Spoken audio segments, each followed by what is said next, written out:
Hi! இந்த 2 tyre cake பார்க்கலாமா? 2 tyre கேக்கில எப்பயுமே பாட்டம் டயரில கண்டிப்பா நீங்க டவல்ஸ் ஃபிக்ஸ் பண்ணணும். அப்படி நீங்க டவல்ஸ் ஃபிக்ஸ் பண்ணலன்னா, டாப் டயர் வைக்கும்போது பாட்டம் டயர் அழகா உடைஞ்சு போயிரும். ஸோ, டவல்ஸ் கண்டிப்பா ஃபிக்ஸ் பண்ணி எடுத்துக்கோங்க. டாப் டயர் ஸ்ட்ராங்கா இருக்கும். அண்ட் கேக் க்ரம்ஸையே சாண்ட் எஃபெக்ட்க்கு கொடுத்து எடுத்துக்கிட்டேன்.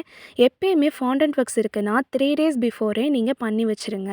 அண்ட் ஒயிட் கலர்ஸு இந்த மாரி லைட் கலர்ஸ்லாம் டார்க் கலர்ஸ் பிஃபோரே பண்ணிட்டீங்கன்னா, லைட் கலர்ஸ் ஃப்ரெஷ்ஷாவே இருக்கும். டார்க் வந்து மிக்ஸ் ஆகாம இருக்கும். சிஎம்சி பவுடர் யூஸ் பண்ணிங்கன்னா, இந்த மாரி டாப்பர்ஸ்க்கு ஸ்டெபிலிட்டி கிடைக்கும். அண்ட் இந்த அழகான ஸ்டார் தீம் கப் கேக்கும் ஃபினிஷ் பண்ணியாச்சு. ரிவ்யூ பார்க்கலன்னா எப்படி?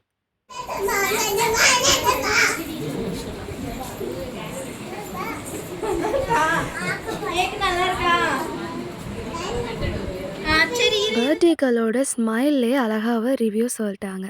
அண்ட் உங்கள் ஆர்டர்ஸ் ப்ளேஸ் பண்ண கீழே தெரியிற நம்பர் ஒரு இன்ஸ்டாகிராம் ஐடிக்கு டிஎம் பண்ணிக்கோங்க. Stay tuned for more face cake updates.